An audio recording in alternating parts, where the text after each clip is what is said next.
have 120 team spots. Gotcha. So what you could do is down. Makes the experience even better. I think I did see the Cotton Bowl is in the game. Camping World, the Orlando Stadium where the Pop-Tart Bowl is. Oh, that one's in there. Is the Pop-Tart Bowl the game? I was about to. Well, yes, the Pop-Tart Bowl is in the game. The question is the Pop-Tart in the game? Oh. Are we going to see a Pop-Tart get toasted? I will purposely tank just to go. Go 7-5 to get in the Pop-Tart Bowl. An edible mascot. I'll never forget that. I was watching. Yeah, that was hilarious. I see the mascot go down into the toaster and come out on the other end. I'm like, are they really just eating it? I'm like, that's crazy. Yeah, they crushed that. That was one of the significant cultural moments of our generation. Last thing on this, I did see Texas State fans were complaining because in the trailer yesterday, they completely missed the second deck of their stadium. No. You could see that's a thing. Texas State is a thing. Yeah, the Bobcats. Yes, you're correct. But it was funny. The screenshot, you could see it was just like one set of bleachers, and then the press box was on top. And then somebody in the comments posted they literally missed an entire second deck. Like it was supposed to be doubled. What? I thought that was hilarious. I saw yesterday someone. They were going through the injury thing, and and the guy, I can't remember what school it was, but the player was Texas State. Was it Texas State? Yeah, he was a 55 overall. Yeah, and the guy quote tweeted it and tagged EA. And he was like, "Dude, what the heck?" Yeah, 55. I don't think all those ratings are final because I saw Pitt was listed as a 90 overall, which Clemson was a 95. Yeah, seems ridiculous. The Iowa one did look realistic. That was accurate. Iowa, it was like 95 defense and 71 offense or something like that, which was hilarious. They have the wave, you think, in that game? Yeah, they said they did. It's in the trailer. Really? Yeah. I didn't see that in the trailer. Okay. That's what I'm saying. All these traditions, they're there. I'm getting a little more excited now. Okay. I know. We're getting in the weeds on this here, but no, don't be sorry. It's fine. For our listeners. We could do a that's 3-hour show on That's this. true. And we probably will at some point. Yeah. But if you have thoughts on the video game or just on college football atmospheres, text us 615-737-1025. We're going to talk college baseball when we come back, something that's actually happening right now. Regionals started yesterday, and what a day it was. Maybe one of the best days of college baseball regionals we've seen in terms of just quality of games in a long time. Also saw a lot of SEC teams in action. Vanderbilt, Tennessee. We'll talk about all of that coming up next here on 4's Company, 102.5, 106.3 The Game.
Tune in to 94.9 The Fan tomorrow for coverage of the Illinois Enjoy 300. Coverage will begin at 1:30 p.m. with the race starting at 2:30 p.m. Coverage also available on the 94.9 The Fan app and 949thefan.com. 4's Company, just a couple segments left with you on this Saturday morning. Jake Lyman, Nick Frazier, Connor Newt. We're getting you set for Vandy Boys baseball. Pre-game coverage coming up at 10:45 with first pitch against High Point at the top of the hour. Really fun day of college baseball yesterday. Regionals Friday is always up there as one of the better days. Everybody's playing. We got 32 games, I guess, would make sense mathematically. Yesterday, 6 walk-offs, the most in regionals history in one day. Obviously, the big one that everybody has seen, I'm sure, is North Carolina. The walk-off grand slam off the scoreboard was unbelievable. LSU in that same stadium earlier that day had a walk-off home run. Mississippi State with a walk-off home run.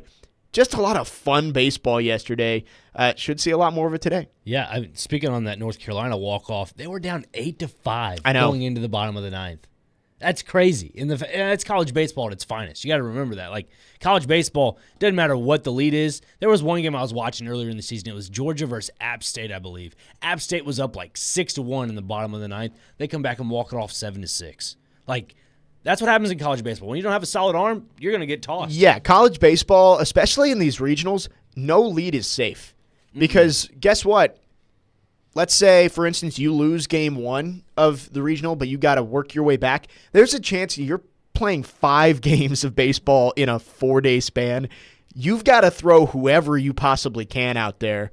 And, you could be up 10-2 heading into the bottom of the 9th inning. But if you have a guy out there who can't compete with an SEC-level lineup, it could be 11-10 in a hurry. Mm-hmm. My Wildcats did it yesterday. They were up 8-0 heading into the 4th or 5th, and guess what the final score was? 10-8. Yeah. Wildcats. I saw Arkansas against Southeastern Missouri, SEMO.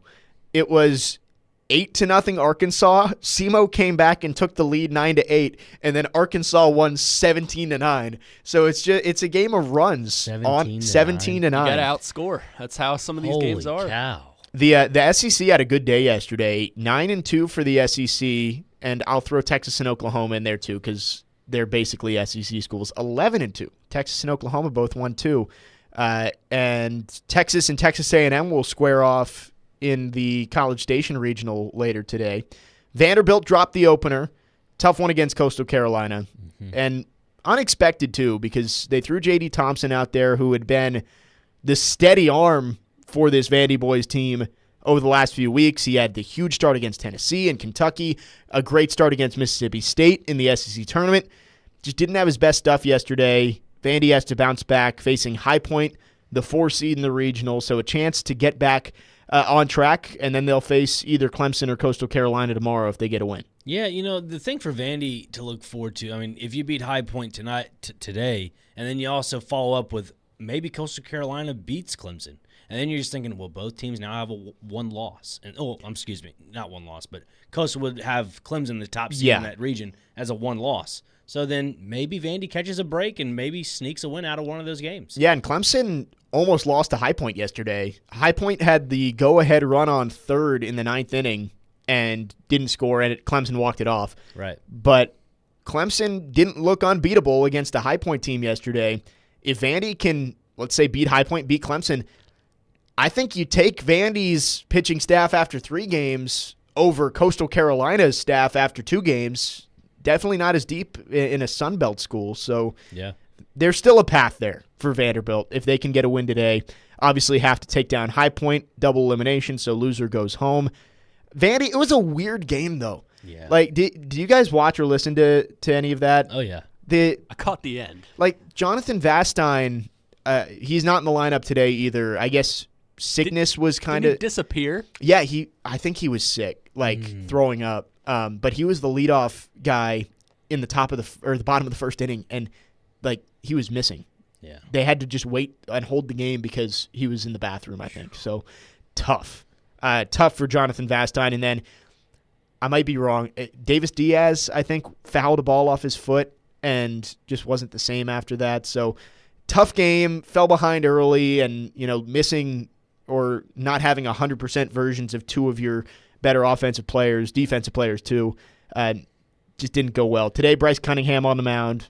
Vandy a chance to bounce back. Yeah, about that Coastal game though. I mean, I mentioned it last weekend when we were talking about when all the regions were coming out. Coastal Carolina looked at their lineup. They had like 9 guys batting over 300. Yeah. And so, you have a healthy lineup like that going up against a Vandy pitching staff that's kind of been, would you say, shaky in a respectable aspect? Yeah, and like J.D. Thompson's been the best one, Right. And he had an off day yesterday. That second inning for him, I mean, you let up 5 runs. I mean, granted, you can't really help out with some of the line drive hits, but, I mean, yeah, stuff wasn't really gelling for him. And when you have a team that has I guess you call it a deep lineup like Coastal Carolina, that's when you kind of might need to try to look at painting the corners. And so Vandy did save a lot of their better bullpen arms. So they didn't burn some of those guys who can come in and really help you out later on in the weekend. So, and again, Coastal Carolina, the offense is good. The pitching staff, meh. And if they have to win a game today and beat Clemson, we'll see how that works out. If Clemson wins, it might be tough for Vandy. You'd have to beat High Point, beat Coastal, and then go beat Clemson twice, which not easy in their own stadium. Tennessee did get a win, beat Northern Kentucky. They'll face Indiana today. Tennessee fans were a little scared of their draw, but, man, did things turn up orange yesterday. Indiana beats Southern Miss. Tennessee was a little scared of Southern Miss. They were one of the better 2 seeds. And then on the other side, in the ECU regional, which matches up with them for a super, ECU, the top seed, lost to Evansville. And then Wake Forest, who everyone was scared of because Chase Burns was on the other side, they lost 1-0 to VCU. So seriously, yeah. So the 3 and 4 seeds both won in the 16 seed bracket. So still possible for Wake or ECU to get out of that region, but one of them's going home today.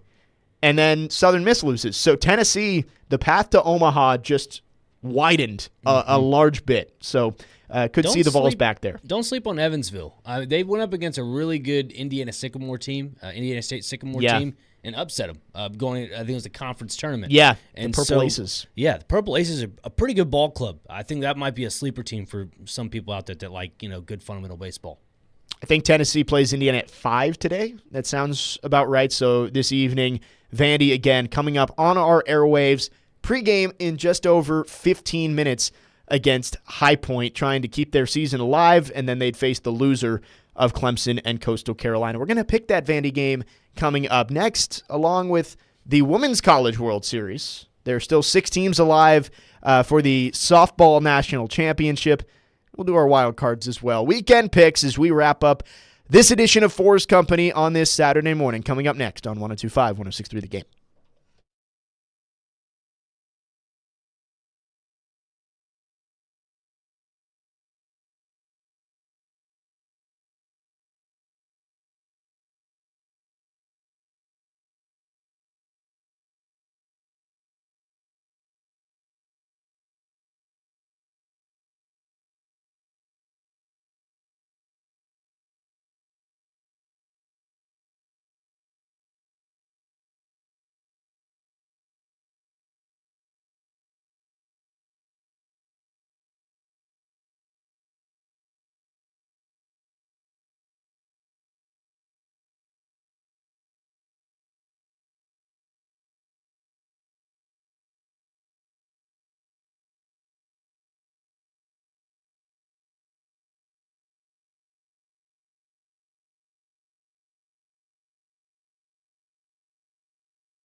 Final segment here of 4's Company, 102.5, 106.3 The Game.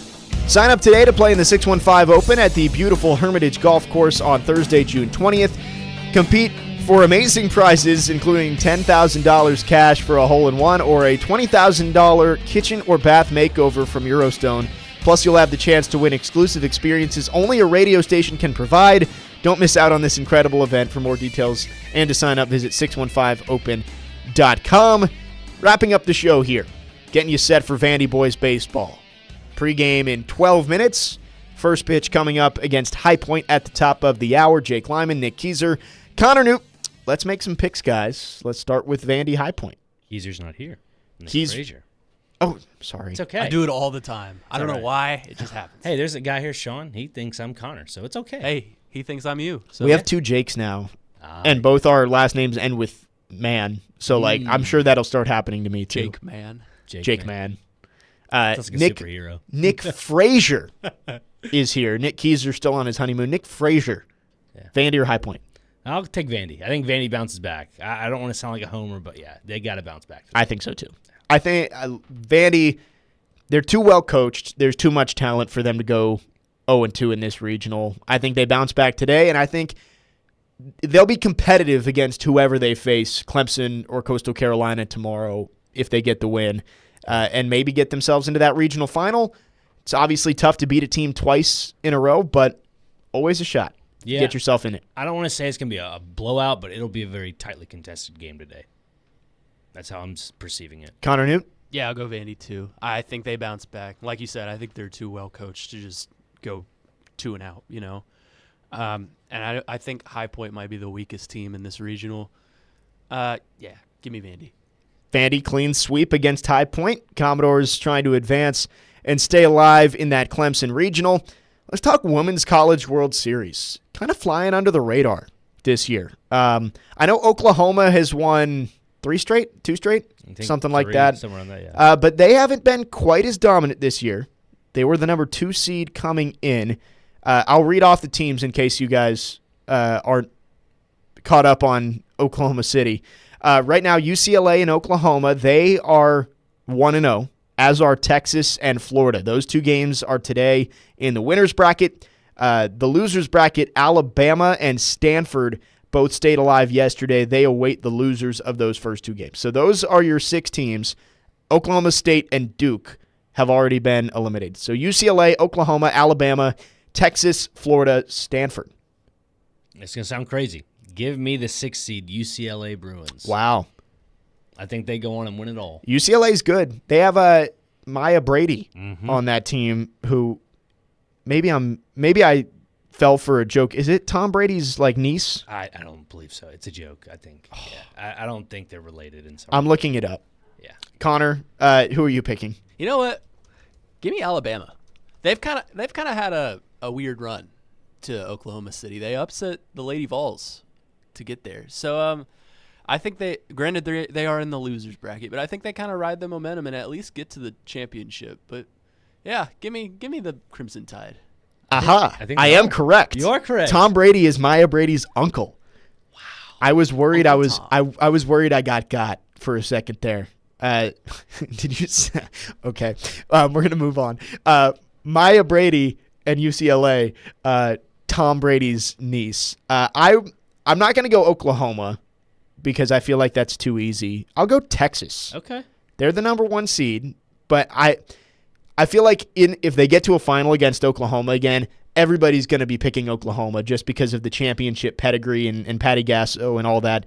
I will go Texas. I think they take home the win at Oklahoma City. So is this niece, is it on his family side, I assume, right? Because the last name is Brady? Yeah, I guess it would have to be. It would have to be his brother or sisters? Yeah, his brothers. I guess it'd have to be his brother's daughter, so right? I didn't know Brady had siblings. Okay, this is all new to me. I know he had sisters. Yeah. Maybe they kept the name just for namesake. It's a topic for another day. Sorry, I know. We're doing research as we are on the air right now. Well, good for her. She's playing college softball at UCLA. Her mother, Maureen. That's a very okay. So Maureen is Tom's older sister. So I guess, Kept the name. kept the name. Kept the Okay. name. Alrighty. Good for them. More All right. marketable. Good There you enough. Wild cards. You guys got one. Oh, yes, I do. The Brisbane Broncos. No NRL this time. I'm going for the Champions League. Yeah. Real Madrid. I saw Borussia you tweeting Dortmund. about this today. Because Ricky got on you. Yeah. Yeah, I mean, he's like, why are you not talking about it? Like, well, you're right. It slipped my mind. I'm taking Real Madrid to win today. Carlo Ancelotti, I believe, is going for the record of most Champions League trophies. Also going to be, I think Toni Kroos is his last club game. I think he'll be a big contribution in some regard. Maybe an assist, a goal or something. But Vinicius Jr. has been on fire this whole tournament, so Vinny's probably gonna get a goal with that. But yeah, it'll be good. Good little game. I'll go New York Rangers steal one tonight and force a game 7 against the Florida Panthers. Granted, they are on the road, but I love the way this series is going. It's been back and forth the whole way. And I think that New York Rangers offense is just too slept on right now. They look good. Artemi Panarin, did I say it right? The bread man, yeah. The bread man, yeah. I like him to get a goal. I know I picked him last time, but he's their guy. He's the guy. So yeah, I like Game 7 coming back to Madison Square Garden. I was thinking about going the same way, but I will go with the other series. I think the Dallas Stars break all of Canada's hearts. Please no. If that's the right way to say that. I think they force Game 7 and win Game 7, and we get 2 Dallas teams in the championship, in the Stanley Cup Finals, and the NBA Finals. Saddle up, baby. Yeah, I think the Stars come back and get it done. Those are our picks. We're all on Vanderbilt. We're all over the place on the Women's College World Series. Yep. We got our wild cards. Fun show, guys. A little shortened, but lots of fun. And we're getting you set here for Vandy Boys baseball. Let me add one more thing. Yeah, go ahead. We got a minute. NRL, they're kind of in a weird spot here. It's not a bye week. It's like the mid All-Star break, It's their All-Star game. Queensland versus New South Wales. Queensland has always been the little brother to this little competition. It's like your 2 best players. It's like North versus South. I'm taking Queensland to do it this year. They're going to do it. Reece Walsh and Ezra Mann. Oh, you know what? I don't care what anybody else thinks. This is phenomenal. Everybody should be watching this. I believe it's going to be on FS2. They're finally getting this. Oh, wow. Yeah. Getting some coverage. Yeah, so you know what? It's on the horizon. When all y'all are talking to me 3-4 years down the road, hey, Frazier was on this a while back. Yeah, there's a reason. Way to go, Ballyhoos. We've got all our segments. We've got nutrition, and we've got Frazier's Rugby Hour as he makes his pick there. Fun show, 4's Company. We'll be back with you next Saturday. Nick Keyser rejoins us. Enjoy Vandy Boys baseball coming up next with Andrew Allegretta and Kevin Ingram. See ya!